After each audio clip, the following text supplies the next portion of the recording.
The scene begins with Cairo's suite, an 18-year-old girl figuring out what it means to be an adult.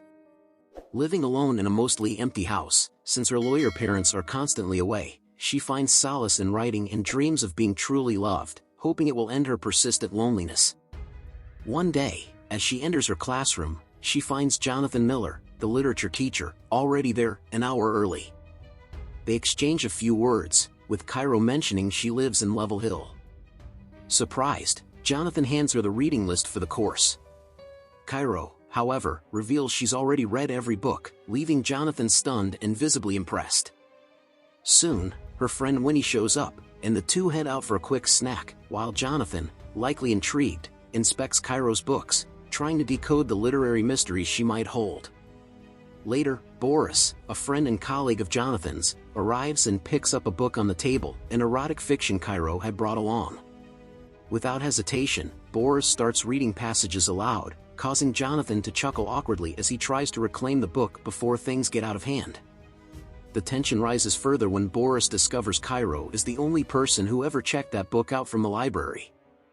At home, Jonathan tries talking to Beatrice, his wife, about Cairo and her interest in literature, but Beatrice brushes him off and returns to work with little concern. Between literary chats and witty critiques, the atmosphere quickly shifts as Jonathan starts reciting Under the Roofs of Paris. However, any chance of romance is abruptly cut short by a call for Beatrice, leaving Jonathan to play the eternal supporting role in his own life.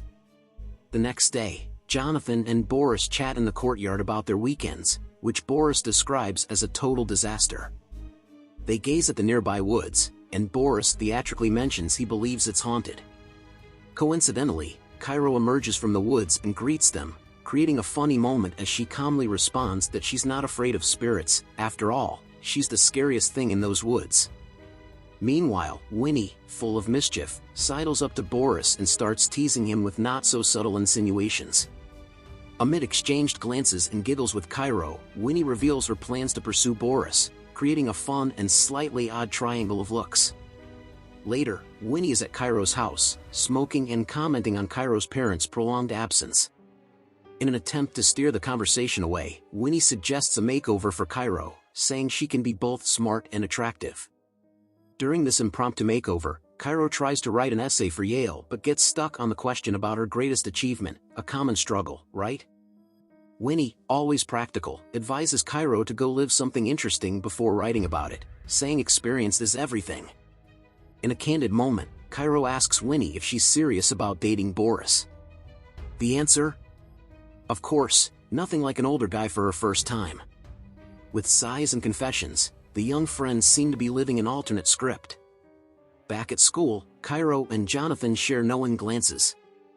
He asks her to stay after class to discuss a story she wrote about a reluctant spider. Clearly impressed by her talent, Jonathan encourages her to write a new story inspired by her favorite author, thinking it might strengthen her application to Yale. Cairo is excited, especially noticing that he seems to look at her a bit differently. Soon after, there's an awkward dinner with Boris, Jonathan, Beatrice, and Winnie, who's working as the waitress. Tense dialogue and sharp comments fly. Beatrice tells Jonathan he should focus more on teaching than writing, leaving him visibly uncomfortable. On the weekend, Cairo attends a poetry reading suggested by Jonathan, hoping he'll show up, and he does, which makes her smile. During the event, a man named Elliot recites a play, and Cairo jokes with Jonathan about expecting something worse, sharing a genuine laugh. This moment seems to reveal a new camaraderie between them. Both, in their own ways, appear to be searching for something beyond routine. Back on campus, Cairo brings coffee for Boris and Jonathan and suggests Boris should sell cookies to fundraise for the team, a mix of practical and sarcastic humor that amuses them all. Jonathan, a somewhat clumsy professor, receives a message from Beatrice suggesting a weekend getaway. But at school, Cairo and Winnie show up, and Jonathan hurriedly shares the news about the romantic escape. Cairo, the bright, ambitious student, then asks her teacher's opinion on the author she chose for her midterm project, while Winnie can't resist teasing Cairo's formal and affectionate tone toward him. Things get even stranger when Boris arrives, agrees with the homemade cookie idea, and asks for help. Winnie, of course, seizes the chance to grab Boris's number in her own unique way. Later, Jonathan gets an unexpected call from Cairo, asking him to return her phone, which he accidentally kept. As he does so, in the midst of a classic storm, they end up kissing, no dramatic soundtrack, but close enough. When Jonathan gets home, he's met by Beatrice, who, unfortunately, had to cancel the trip, leaving him to brood over Cairo's story, a rather personal tale. Hint, it's about them. Tensions rise as he asks Cairo to choose a different author, saying her story was inappropriate for school. Cairo won't accept that, and with a burst of emotions, she calls him impotent and mediocre, tears in her eyes, daring him to fail her project. Meanwhile, Winnie and Cairo keep texting Boris, until a revealing picture is sent his way, leaving poor Boris blushing as he sneaks a peek. The chaos escalates when Cairo's story reaches the school principal, who, hardly surprised, wants to know what exactly is happening between Cairo and Jonathan. In a meeting, Cairo tries to justify their academic meetings, while Jonathan struggles to appear as professional as possible, a difficult task, with Boris adding fuel to the fire by asking if Jonathan is in love with the student. To top off the debacle, Jonathan is suspended, leading to an intense argument with Beatrice, full of jabs and accusations worthy of a dramatic sitcom like Clueless.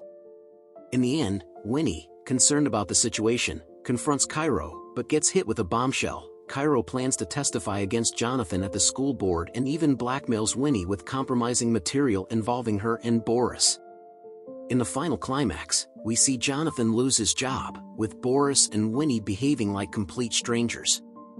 And, to conclude, Cairo, the ultimate heroine and villain, reflects on everything that's happened and decides she's ready for a new phase, and, maybe, a slightly more genuine version of herself, a bit like a young Margot Tenenbaum. Now, one thing I wouldn't do is send a compromising photo during such a chaotic time. Perhaps, I'd have an honest conversation with everyone before things spiraled out of control. An interesting point in the film is the role reversal of hero and villain between Cairo and Jonathan, showing just how fine the line between admiration and obsession can be. If you enjoyed this film, I recommend you check out this one too. I guarantee you'll love it. See you there.